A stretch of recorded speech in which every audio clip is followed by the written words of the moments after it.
There's this unwarranted belief that has persisted throughout my career as the Blockbuster Buster, as a content creator, that I hate anime. That is not true. I don't hate anime. I choose not to talk about it. I choose to enjoy it in private because I do not wish to engage with the gatekeeping weirdos that are part of the fandom, that unfortunately are part of the fandom. I don't know why anime and gaming are the two branches of fandom that attract these crazy dude bros who feel like they have to protect the fandom from other people that want to be a part of it, but you're fucking morons, and all you're doing is limiting the very thing that you love. As you can tell by my surroundings, I love fandom. I have lots of things that I'm a huge fan of. My favorite thing about fandom is that it can create a bridge between people, a bridge that wouldn't be there. Two people from two different walks of life, with of different genders, of different races, of different creeds, of different sexual orientations, can suddenly, with nothing else in common, can suddenly have something to talk about simply because they love the exact same, they're both into the same exact fandom. That's the best part of fandom. So the idea of these knuckle dragging, booger eating morons burning down those bridges makes no damn sense to me. And also just the absurdity of white American jackasses gatekeeping a Japanese property. It's insane. I love the joke that Taliesin Jaffe used to describe Percy's cluelessness in the Fey Realm during Vox Machina Season 2. They asked him, like, what was the inspiration behind that? He goes, oh, it's the equivalent of an American anime fan actually going to Japan. Perfect. That's exactly what it is. So, yeah, anime is something that I've liked since I was a kid. I like very much. I liked it long before some Yahoo came by and rubber stamped it and named it anime and categorized what should just be animation, what should just be cartoons, and should be part of the exact same art form as American cartoons. But they decided, no, this is separate. This is Japanese animation. This is anime. Long before that word came along, I loved Japanese animation. I grew up with Voltron and Gatchaman and Astro Boy and many others. But then suddenly in the 90s, these fucking morons just came out of the woodwork, and I was, you know what? I just don't want to engage with these people. And this has propagated the belief that I hate anime when I don't. I just hate that particular brand of fan, and I feel uncomfortable calling them fans, because a true fan wouldn't stifle the growth of the thing that they love. Even a bad adaptation of something that you love moves the franchise forward, will introduce somebody new to the franchise, and will help it to grow. Anyway, so there you go. Let's talk about One Piece. Probably the one thing that most of you never expected to hear me talk about, but I think it's important to spread the word about this show at the climate that we're at right now. So, what is my history with One Piece? Did I read the manga? Did I watch? Was I an avid viewer of the anime? Was sort of. I've never read the manga. I've just seen bits and pieces of it from time to time, either online or a friend had an issue.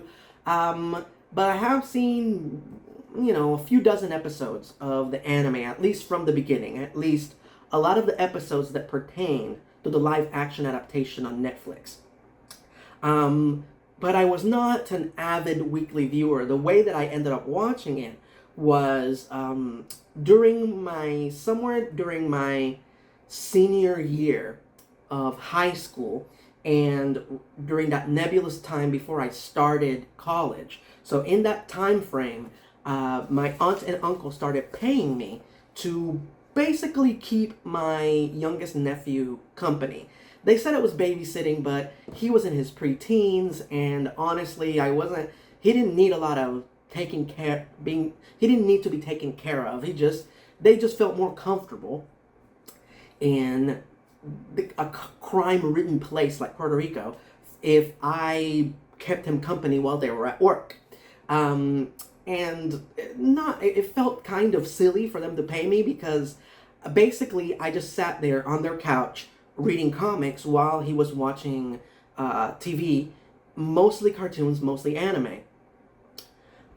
And he had a voracious appetite for anime, and he would watch Yu-Gi-Oh, Pokemon, Sailor Moon, and One Piece, among many others. And yes, it was the 4Kids TV Funimation One Piece. I know you hate it, and with good reason. However, like I just said, even a bad adaptation of something moves the franchise forward. And if it wasn't for that particular iteration of One Piece, I wouldn't know about it. My cousin wouldn't be a fan. He has grown up to be a super hardcore fan and has collected every issue of the manga and has watched every iteration of the anime. So please keep that in mind before you start hating on that particular version of One Piece with the insanely catchy rap song that fully and efficiently explains the plot line and the characters almost better than the Teenage Mutant Ninja Turtles thing. Anyway, so that's how I watched One Piece, and like I said, I must have watched about 36 episodes, because as I was watching the live action version, the bulk of what I saw was very familiar to me. As far as checking out the live action version, even though I'm not a super hardcore fan that knows the franchise inside and out, I always intended to. I saw the first teaser trailer, specifically, you can still find it on YouTube, specifically the one that has the one and only joke in it is Luffy calling out one of his finishing maneuvers, and then he turns to Zoro and says, "Oh, every great fighter calls out their finishing moves," and Zoro says, "No, they don't." I saw that, and it was just 1 minute of footage from the season, and I was like, "Oh, this looks like a shitload of fun. I'm definitely gonna watch this." And of course, all the comments attached to the video, all the discourse on social media, just completely negative. Just people just taking a big fat smelly dump on 1 minute worth of footage of an 8-hour show. They 100%, just from that 1 minute of clips, did they know that this was going to be bad. And I just had this feeling of trepidation in the months leading up to the premiere of Netflix One Piece, because I knew I was going to watch it. I knew even if it wasn't perfect, even if it wasn't the best made Netflix series ever, it was still going to be fun. It was going to be an enjoyable experience, but then I was going to have to endure weeks of people just bitching about it on social media. So boy, am I relieved that that's not the case, that I enjoyed it, and apparently the hardcore fans enjoyed it, and the show has encouraged, has created this wonderful, beautiful, positive response, and which I feel is something that we desperately need right now after the past 6 years that we've experienced with the previous political climate and the pandemic, and then just in these past 2 weeks, we've had about 10 really tragic celebrity deaths in a row, from Paul Rubens to Arlene Sorkin, just one after the other, one after the other. And I feel like there's just a lot of dread in the air. So for One Piece to come along and encourage cheer and happiness and positivity, it's wonderful. And I think that's one of the many, many, many, many reasons that this show has taken off. One question that I keep hearing everywhere amongst the viewers and amongst the cast, every time the cast does an interview promoting the show, they get the same question, which is, why do you think One Piece has a universal appeal, unlike other anime? It's very simple, really. One Piece, very much like Star Wars, takes a lot of classic ideas from storytelling, from literature, repackages them in a cool and interesting new way, and retells that story in that same story, but new, unique, interesting way of telling it. Like Star Wars, it is something that feels familiar but new. And there's no better bridge for storytelling, for creating a franchise than that. But what I've always felt, even back then, sitting on my aunt and uncle's couch, watching One Piece over my cousin's shoulder, the one thing that really sets One Piece apart, and I think one of the reasons why it resonates with as many people as it does, is simply the character of Monkey D. Luffy. There's this idiotic belief that for a character or a franchise to be appealing, it needs to be gritty and dark and edgy. But the fact of the matter is that, in a world filled with cynicism and apathy, you need a character like him. You need a character who is positive, who is optimistic, who doesn't believe in giving up, who is blissfully, delightfully, unapologetically naive. And it is that naiveness that is his superpower, not the stretchiness. The stretchiness is just a visual representation of his greater self. No. In the case of Monkey D. Luffy, ignorance, the saying ignorance is bliss, he represents that to the highest degree. The guy doesn't know how to sail. He doesn't know how to read a map. But he wants to pursue the greatest treasure the world has ever known, so he can be king of the pirates. Yet, he doesn't possess the skills to find said treasure, but he's gonna do it anyway. That in itself does not deter him from his goal. And that is one of the most beautiful and inspirational things you will ever witness. He's one of the most inspirational characters in the history of fiction for that reason. And in his pursuits, of course, he finds people who complete them, who have the skills that he needs to achieve his goal. He finds a broken family. He might not be a very disciplined character, but Zoro is. He might not be very practical character, but Nami is. He might not be a very creative character, but Usopp is. He might not have a lot of finesse, but Sanjay does have finesse. So these makeshift characters, these found family, that 100% complete each other, this unit together at the core of this franchise, that's what makes it stand out.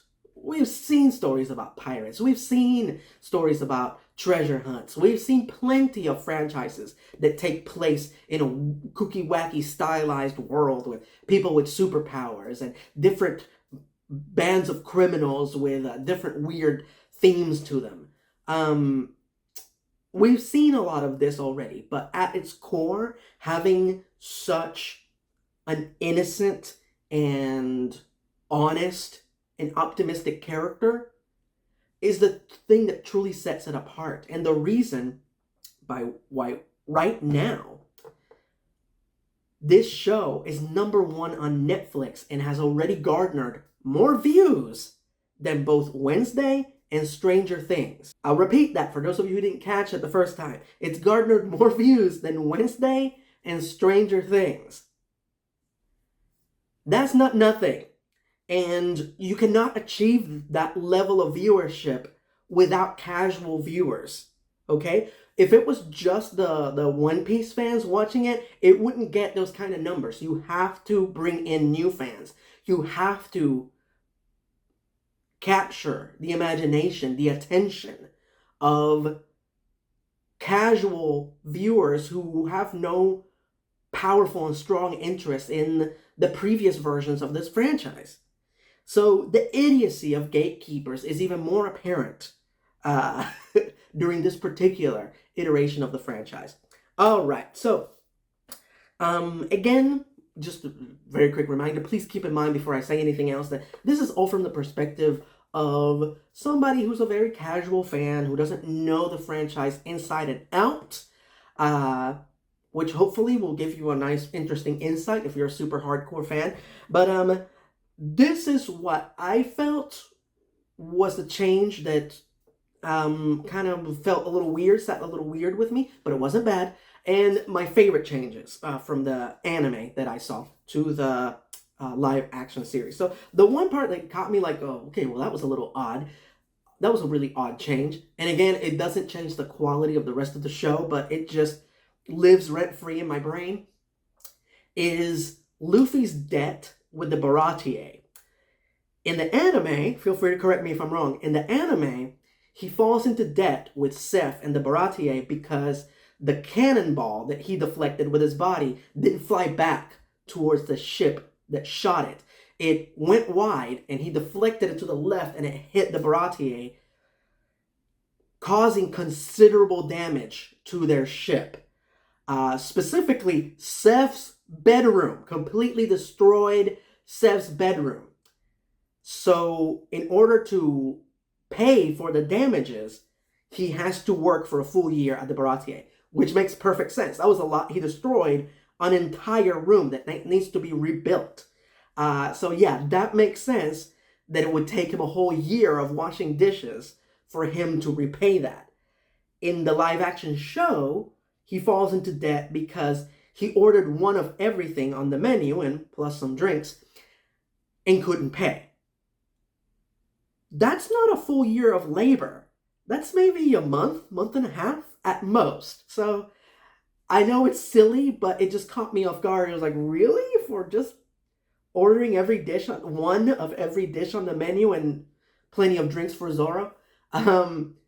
So yeah, again, not the most important thing, not a big detail, not a huge plot point, not a massive, gigantic change, but that was the only thing that I, as a casual fan that don't fully know all the intricacies of the mythology of One Piece, I was like, there's a dubious change. Anyway, that's it. That was the two things that they, in my opinion, improved from the anime that I really, really liked were the portrayal of Usopp.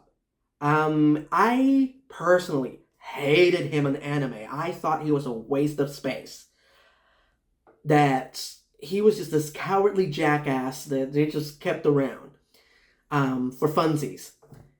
However, in the live action show, and I specifically want to give the most amount of credit towards Jacob Gibson, the actor who plays him on the show. You kind of get why they bring him along. Like, yeah, brave is the man who fights, but braver is the man who's scared but fights anyway. And that was definitely improved magnificently on the show, where, yeah, he's scared and he runs and he hides and he's the first one to suggest that they leave, but when shit goes down, he is there. Whether he wants to be there or not, he is there for his friends. So he was far more inspirational, in my opinion, that he was in the cartoon, from what I remember. And a much welcome comic relief. And the other thing that they changed that I thought was genius was how Buggy the Clown keeps all of the people that he captures as slaves and forces them to watch his show. I thought that was a very cool and sinister change to the character that emphasized just how egotistical he is, and just the horridness of the act just made him less of a joke and more of a unnerving threat. Anyway, let's talk about the cast. Not just Jacob Gibson. Everybody was amazing. Makenyu as Zoro, Emily Rudd as Nami, Ty Skylar as Sanji, who's my favorite character in the anime, but in the show is a different character, and I'll talk about him in a minute. I have to give all the credit in the world to McKinley Belcher III, who played Arlong. I believe that was like 5 hours in makeup to become Arlong. Holy shit. And then to deliver the amazing performance that he delivered. The breakout star of the show, the one that nobody expected to, leave such a huge impression before they saw it, being Jeff Ward, who played Buggy the Clown. Jeff Ward, of course, best known for playing Deke Shaw on Agents of S.H.I.E.L.D., aka the Deke. Somebody that if you watch Agents of S.H.I.E.L.D., you know that's a really talented, charismatic son of a gun. That if you give him 2 lines in the script and he turns it into the most memorable, cool, most hilarious thing. So the fact that they literally gave him a full stage to perform on, they literally put the spotlight on him, and he ran with it and owned it. What a performance. What a great antagonist, even if he wasn't the main villain. Fantastic job. Fantastic mid-level boss, where you keep watching the show and all these really cool things are happening, and you're thinking, man, and the episode ends and the next episode's about to begin, and while the next episode is loading up, you think to yourself, man, I hope Buggy shows up again. That would be great. And then he does. He shows up multiple times after his storyline ended. So that was a great choice, and they're kind of teasing that he's going to show up again in season 2. So here's to looking forward to that. But my favorite character in the live action version of One Piece is Luffy, played by the amazing, insane ball of energy that is Iñaki Godoy. God bless this kid. He is the living, breathing glue that holds this entire show together with his amazing, stretchy powers. They couldn't have casted this role better. To me, it was the equivalent of when they casted Robert Downey Jr. as Iron Man. When you saw that first Iron Man trailer and you saw Robert Downey as Iron Man, you didn't see the Oscar-nominated, condecorated actor from the 90s. You just saw, oh shit, it's Tony Stark. You didn't, it's him. Well, they couldn't have casted anybody. What? They wanted to cast Tom Cruise? Get the fuck out of here with that shit. This is the guy. This was the right guy all along. And the same thing with Iñaki. He is just Luffy. I saw that first teaser trailer that I described earlier, and it was like watching a live action version of the character. Like Luffy just reached the sides of the panel from one page of the anime and just pulled himself out of the anime and became flesh and blood and became a real person. And the fact that he's being interviewed promoting the show, and he is just 100% this character. Like he lives, eats, and breathes Luffy 24/7. That's a big part of this character, is who he is. He might not be as naive in real life, but he really is that optimistic, sweet, supportive, honest guy. Where you see him and you're like, man, he's a really good guy. And to the point that it's inspirational. And that is what Luffy is. He's pure, he's inspiration personified. One of my favorite exchanges in the live action show is when they get captured by Buggy's crew and Zoro is being interrogated. And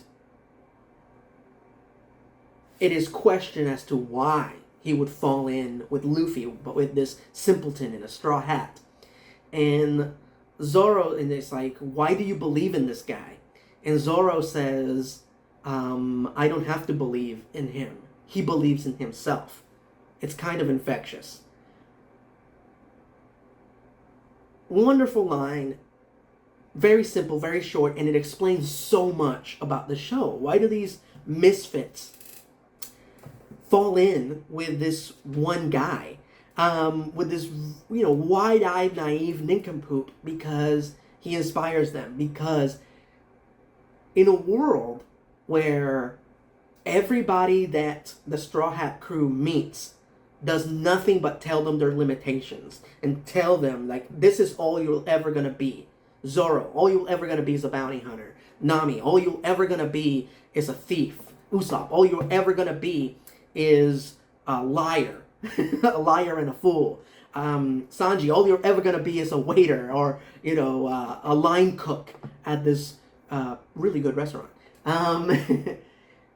But here comes Luffy, and every single person, Luffy tells them, you can be whatever the hell you want to be. And if you want help getting to that goal, I'm going to help you out. With the hopes that you'll help me in achieving my goal. And that is beautiful. One of the most perfect lines in the show that fully breaks down this character and who he is and his mission statement is when he's freeing Zoro from the cross. And Zoro asks him, like, why are you freeing me? And it's like, and you don't know me. And Luffy says, well, why waste your time here when what you want is out there? Perfect. Just perfect, beautiful message that this show has. It doesn't matter. Like, every single doubt that you've ever had as far as achieving your goals is inconsequential. Just go for it. At the very least, you will not be able to look back at your life with regret. With the regret that I didn't try. I've told you guys many times before that my greatest fear is not trying. Is looking back at my life and thinking, man, I should have given that a shot. Man, I should have tried that. Give it a shot. Give it a shot. At worst, it won't work out. At worst, you will have the knowledge that that particular path didn't work out. At best, you will know what path, what's the correct path to get on to achieve your goal. And at the very best, you'll achieve that goal. If the path to what you want seems easy, then you're on the wrong path.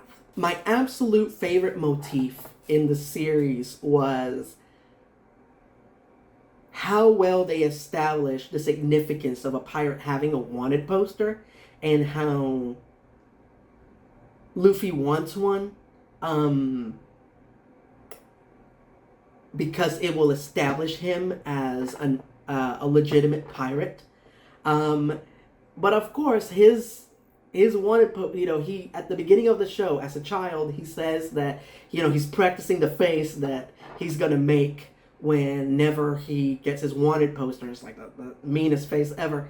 But when he gets his poster, it's just a pure representation of who he is. It's like, hey, Luffy, we're going to take your picture. We're going to take your picture. And he poses like he would for any picture. He's like, and that's the picture that they take.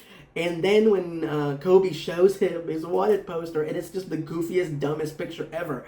But Luffy loves it. And Iñaki does this little thing at the end of that scene that is perfect and is so Luffy. When he's admiring his poster, and he himself strikes that pose that... awesome. Yes, it is satisfying to achieve your goals, but it is a million times more satisfying to achieve them your way, and not the way that all your detractors say that it was the only path, the only way to achieve them. You don't have to be a bad pirate. You don't have to be evil. You don't have to be a criminal. You can be a different kind of pirate. You can be your own kind of pirate, like Monkey D. Luffy. And probably close this out with what I consider to be the most awesome moment that I remember from seeing the anime, from the little bit of the anime that I saw, the moment that made me think, man, this show is really good. It's, goofy and over the top and might turn off a lot of people, but at its core, if you remove all the fluff, at its core, it's really good.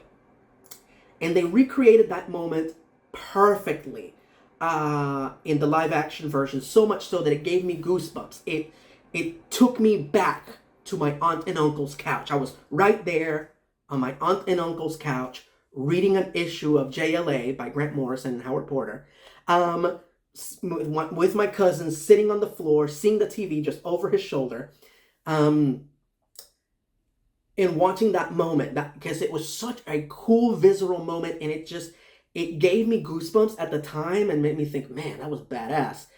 And then seeing it in live action gave me the exact same feeling. And that is in the moment when they're at the Cocoa Village. I'm sorry if that's not the name. Where Nami lives. And it's right after the Marines have confiscated all the money that she has raised to free her village from Arlon's control. And she realizes that she's never going to be free of them. And she sacrificed her friendship with her crew and her friendship with her neighbors and her relationship with her sister for nothing.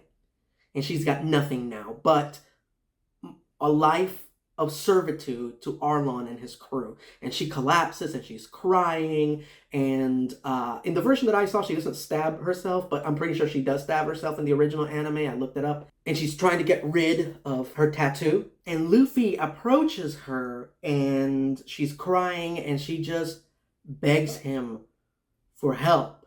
And without hesitation, Luffy says, "Of course I will help you."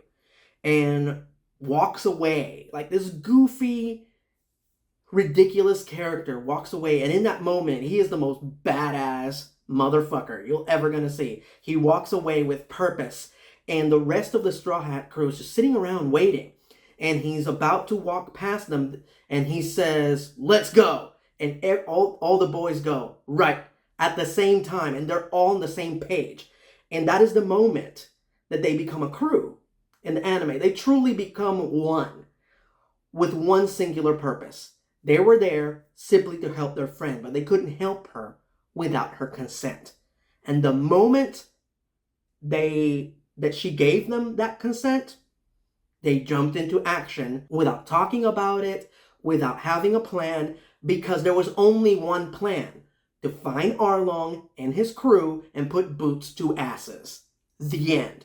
And like I said, I saw that in the cartoon. It was one of those few moments that I didn't roll my eyes at or laugh in a very condescending way. I just looked at it and said, that's just really good storytelling. That's just an awesome moment that shows you, that establishes this very clear change in this group. And the fact that they captured this moment so beautifully, so perfectly, so accurately in the live action version clearly displays that the creators truly loved and cared about the source material. And that, my friends, and I say this without irony, is cinema. And those are my thoughts on the live action One Piece. Agree, disagree, feel free to say so below. If you're a super hardcore fan, feel free to voice everything that you loved about it, what you didn't like about it. As per usual, the same request applies. I'm begging you, please be kind to one another and other people's opinion.